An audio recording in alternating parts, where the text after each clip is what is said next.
Hey guys, Joe here coming at you with another Spireside chat. Today I want to talk about genetic algorithm. I wanted to talk about genetic algorithm for yesterday's video, but I realized that I should really talk about ball lightning and stuff first, because what I'm about to say will sound crazy if you don't have that groundwork. So maybe watch the ball lightning video before this one. Might be a good idea. Or I might sound like a crazy person to you. I might sound like a crazy person anyway. I play the game at Ascension 15, which is currently the hardest difficulty. I play it to win streak, so I'm interested in strategies which just give me the highest chance of winning each run. And that's the framework which I'm analyzing these cards in. Give you some context. If you're not playing the game at Ascension 15 yet, I imagine that a lot of the stuff that I'm saying will be way more than you need to know, but probably it will still be useful and interesting, I hope. I'm not trying to create content here which is unattainable to someone who's just a casual Slay the Spire player. Hopefully my explanations will be in-depth and based in what the cards do enough that you can follow what's going on. So, genetic algorithm.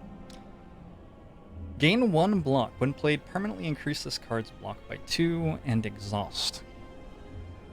This is a really difficult, I think, card to analyze as a player. If you sit down for a defect run and you haven't played defect before and you see this card, it's like, well, obviously this card's pretty bad now, you know? I'm not sure if my deck's that good against the next elite fight, for example. Do I really want to take a card that's not that good right now? I'll have to go through hallway fights and I'll draw it and only be worth 1 block. The second time that we play it, it would be worth 3 block in the next hallway fight, and then the next hallway fight it would be worth 5 block, and then in the next hallway fight it would be worth 7 block, and at that point it's finally getting to be an okay card, right? 4 fights from now, 7 block. That's not that bad. It's still worse than Defect's commons. It's not that bad.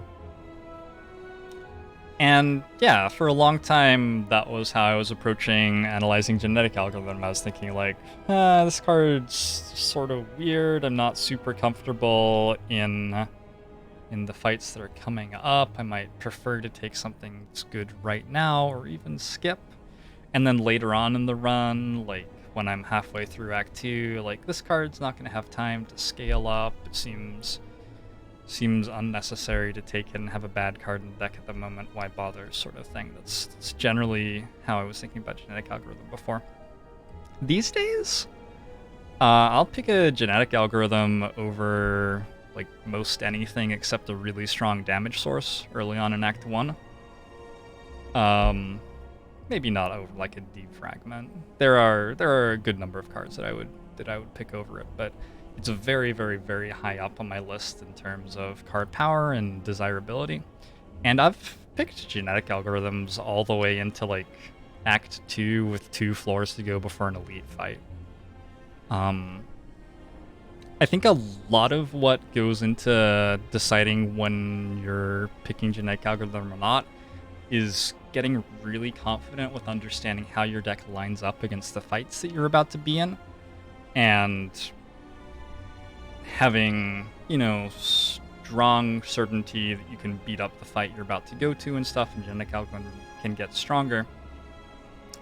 And genetic algorithm is very legitimately worth having, and it is very relevant that this card keeps going up above 9 block to 11, 13, 15, 17. There are enemies in this game Giant Head, Transient, the 2 Orb Walkers in Act 3. These enemies hit you for a lot, and having a genetic algorithm for 21 block on a turn is very, very helpful. Defects often later on in the game about setting up some orbs, some focus, some stuff like that. It takes a while maybe for Defect to get rolling. And genetic algorithm buys you so much mitigation for so little energy at that point in the run that it can definitely turn some fights which could have been iffy and force a rest, or maybe iffy and actually die potentially, can turn those into fights which you win. Sometimes fights which you win quite comfortably. If this is blocking for 31 damage against Transient, it may literally be worth 31 health. That can happen. There are enemies who can attack you for a very large amount while you don't have a very good hand in Act 3 at this point in the game. And the same is true to a lesser extent in Act 2, where like maybe your genetic algorithm is picked up at a point where it's only worth like 7 block in an elite fight, and that's not great for sure. But if you picked it up like halfway through Act 1, you're gonna have a card that like blocks for 15 for 1 energy, and that's very helpful. That's really, really nice as you go through Act 2. So genetic algorithm is great. I don't think that I have ever upgraded this card. Like maybe there was a run where I upgraded everything else first. But the scaling on this card is so rapid that it's just absolutely unnecessary.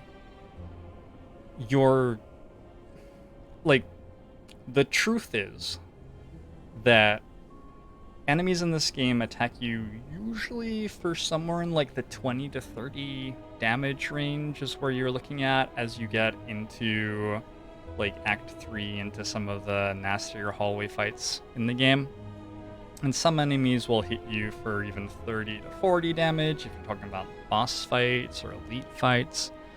Genetic algorithm will get to 25 block no trouble at all if you pick it up halfway through Act 1. It's not a big issue. Defect has very strong commons for taking on hallway fights. Defect has very strong cards to get as rewards for hallway fights. And Defect gets to scale genetic algorithm every time you go for a hallway fight. So genetic algorithm can definitely scale very rapidly if you pick it up early in the game. And usually how genetic algorithm works is you actually won't be overblocking with this card that much, even though it's like blocking for 21, which is an absurd amount, right?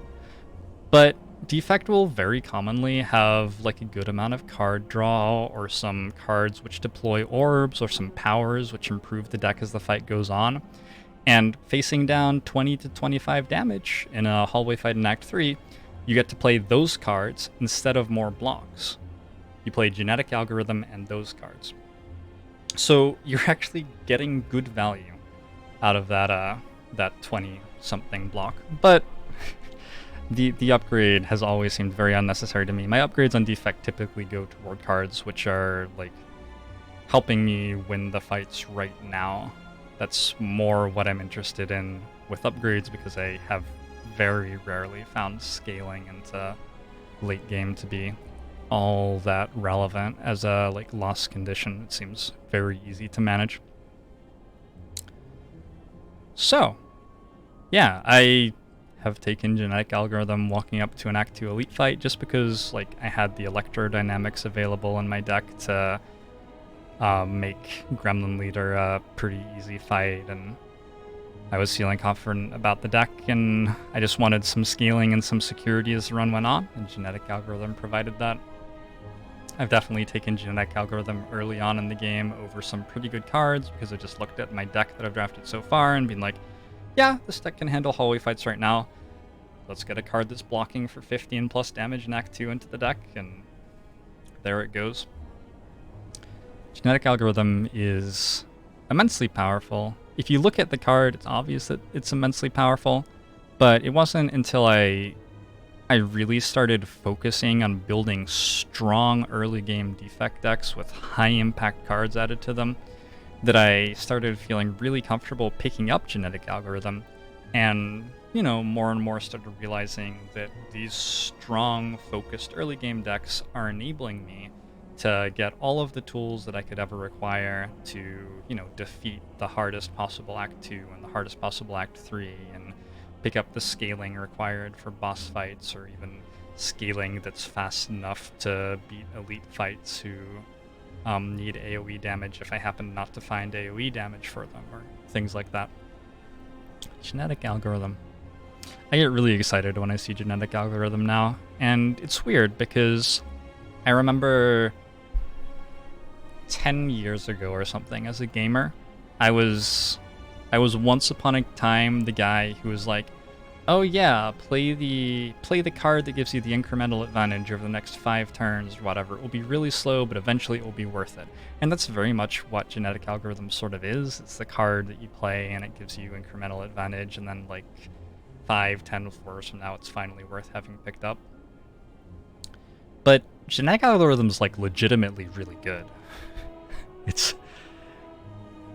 I dismissed it at first in my Slay the Spire defect experience because I thought like, oh yeah, I remember, I used to be the guy who fell for this sort of stuff. This card probably isn't that great. You want something immediately impactful. And then I got to the point where it's like, yeah, I can build a deck that can beat Act 1. And it definitely has room in it for genetic algorithm. And the things that genetic algorithm does when it goes off are oh so worth having it for. So, stressing building a strong early game deck so that you can start picking up cards that are speculative for late game with a focus on genetic algorithm, but also like, you know, mentioning stuff like Defragment and Echo Form and these other cards which are going to be incredible later in the game but might not be strong at first. All about getting that strong early game deck in place and then recognizing the cards that are going to scale and be ridiculous later. Thanks for tuning in, guys. I've been Joe on Ribs. I hope you enjoyed the video. Feel free to leave me feedback. I love talking about Slay the Spire, and these are cards that I just am like really excited about and want to talk about more than I have time to on my stream. So if you have suggestions for cards that you'd like to see, I'd love to hear them. I still have a good number of defect cards that I want to talk about first, but maybe if you suggest one I was already thinking of, that'll get pushed to the front of the list or something. Yeah, I'd love to hear what you think about the video, and I have links to Discord and my stream and my Patreon, and you are on YouTube already, down below the video. So if you want to check out some of my other stuff, that's there. I also have a lengthy playlist of these on YouTube, plus I have some over-explained runs, which some people really like. I have like a explaining the fundamentals of deck building for Slay the Spire video or something like that. I forget exactly what it's called, but that one people really enjoy. Check out some stuff. And I'll see you next time with another Spire Side chat. Bye, guys.